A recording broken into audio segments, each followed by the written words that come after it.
Alright guys, this is our last lesson on vectors. We're looking at what's called the dot product.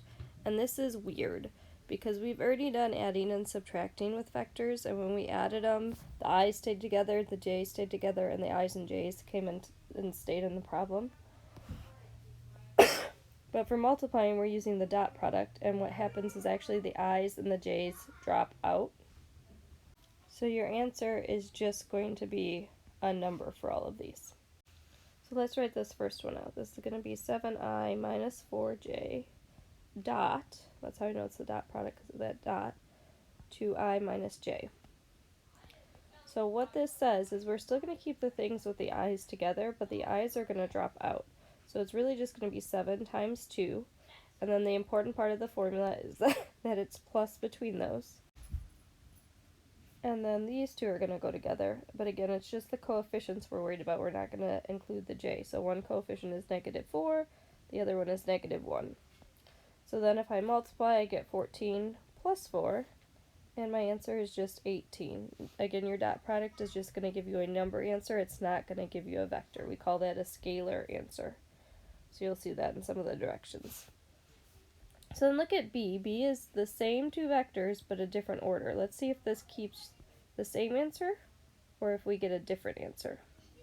So again, it's supposed to be I parts get put together. That's going to be 7, 2 times 7 this time. And then it's always plus. Then we're going to put the j parts together, which is -1 times -4. We get 14 plus 4. And what this shows you is that the dot product is actually commutative. The last one asked me to do the dot product of the same vector. So it's 2i minus j dot 2i minus j. So that's going to be, again, let's focus in on the coefficients first. 2 times 2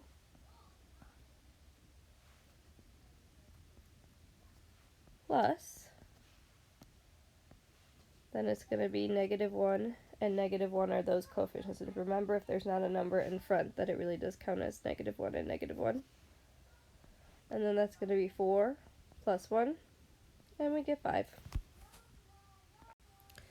So on this next page, you're just going to see some of the properties. That first one we actually already talked about on the front, the fact that u times v is the same as v times u. These just go over the other properties. So if you look at number 1, they want us to do w. I'm just going to write everything out first. 3i plus 2j. And then that's times u plus v. So it's 5i plus 2j plus 4i minus j. So order of operations would tell me I need to work inside the parentheses first. So I'm going to do that first.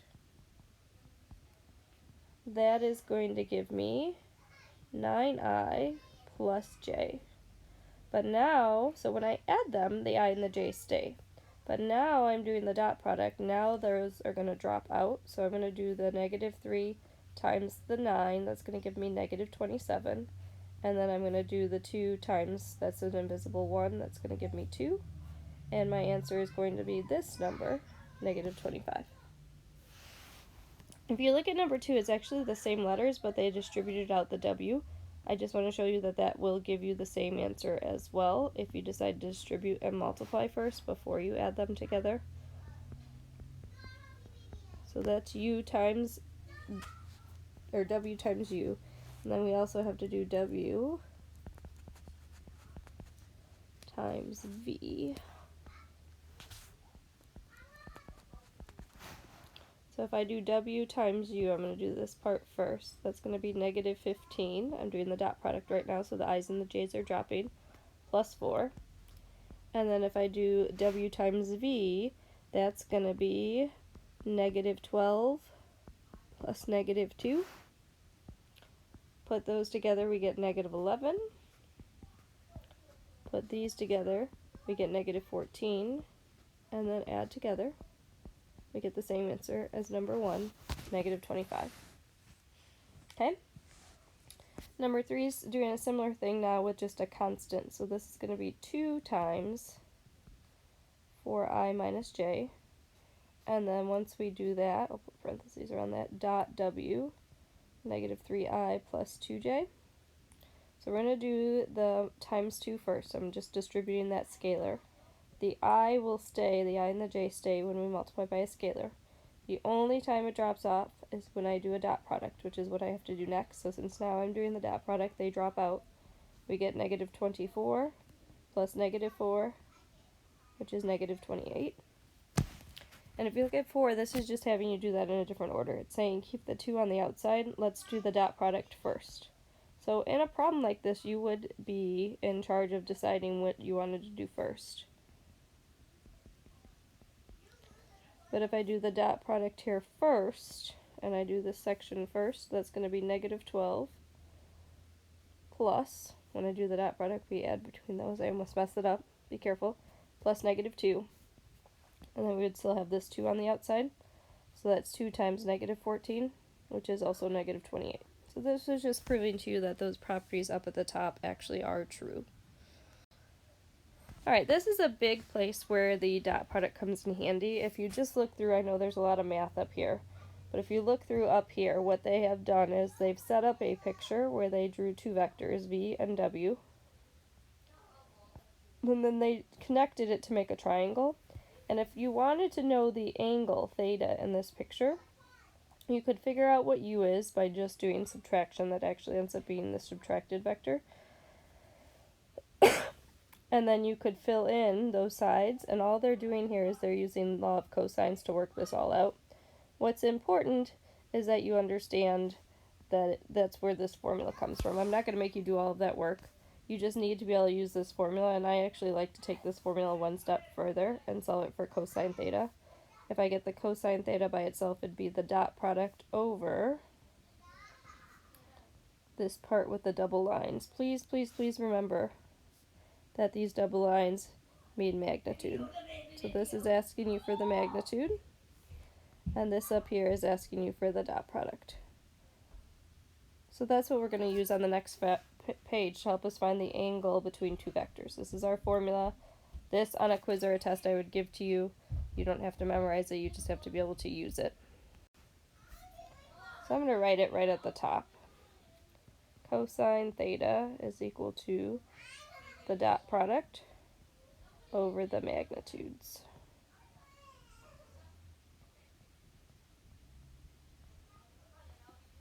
So if I wanted to find the angle between these two vectors, the first thing I want to do is just do a quick draw on what those look like. So I just drew it real quick, and what we're looking for right now is the angle between them. This is what the formula gives us. So I just need to be able to use the formula. I don't have to be able to draw it. I just want to show you that what we're going to get matches. I would first find all the parts of the formula. The formula says we need the dot product, we need the magnitude of v, and we need the magnitude of w. So I'm going to find each of those separately first. So the dot product would be 4 times 1 plus negative 3 times 2. So that's 4 minus 6. The dot product is negative 2. The magnitude, remember, is just doing the square root of a squared plus b squared. So for v, we're using the two numbers in v. That's going to be the square root of 16 plus 9, which is square root of 25, which is 5. And then the magnitude for w is going to be the square root of 1 squared plus 2 squared, which is 1 plus 4, and we get the square root of 5. So I'm going to take those and plug it into the formula. The formula says cosine theta is equal to, we got the dot product as negative 2, and then we have 5, and we have radical 5 as the two magnitudes. Then the last step is to solve for the angle, because we do want to know what the angle is. We want to know what theta is, so we have to move the cosine to the other side. To move the cosine to the other side, we have to use cosine negative 1. So that has to be your next step, is I'm doing cosine negative 1. And then you can just type, excuse me, you can just type this whole thing in your calculator to get the answer. Make sure you use the fraction button by hitting Control Divide on your calculator to type it in, and please stop and do that now to make sure you get the right answer. If you've typed that in your calculator correctly, you should get 100.3, which if you look at the picture that I drew, that does appear to be an obtuse angle. So, ooh, it moved though. It was an obtuse angle before. Everything moved when I zoomed in and out. I apologize. Alright, let's try one more, just so you see the process again. So again, the first thing I do is I'm looking at the formula and it says find all these things. I'm going to find all these things. I'm going to do the dot product. I'm going to do their magnitude. So the dot product for number 2 would be -2 times this one. Be careful, there is no I there. So this is really 0I plus or minus 3j. So that's really going to be times 0 for the I parts, and then the j part gets multiplied by -3. So you get -15. And then the magnitude for v is going to be -2 squared plus 5 squared, which is 4 plus 25. Get the square root of 29. And then for w, it's the square root of 0 squared plus -3 squared, which is the square root of 9, which is 3. And then we're plugging that into the formula. The formula says cosine theta is equal to dot product goes on top, the two magnitudes go on the bottom, and then you need to know that your last step, because it says cosine theta and we want to know what theta is to do cosine -1 on both sides, and then you're just typing that side, that right side, in your calculator using the fraction button. Again, check and make sure you're going to get the same answer as me.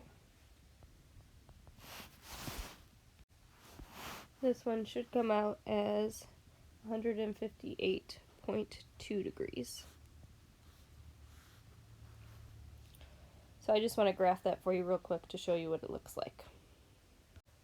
So I just graphed them real quick, and if you look at it, that one is even bigger opening between those two vectors, which is why this came out to be a bigger number. Your answers can be anywhere from 0 up to 180, and depending on whether the dot product is positive or negative is going to determine whether it's acute or obtuse. The last concept for today is talking about a word that we use with vectors, which is called orthogonal. Orthogonal are when you have two vectors that the angle between them is 90 degrees. So if you look at what happens in the formula we just talked about, if I put in 90, if I looked on my plate at what the cosine of 90 is, the cosine of 90 is actually 0. Because that would be max intercept. It would be at the intercept.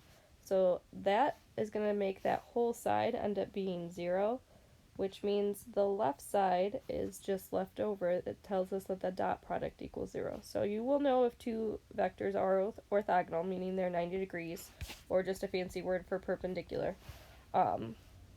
They will be perpendicular, they will be 90 degrees if the dot product is 0. So all you have to do for these last problems is test the dot product.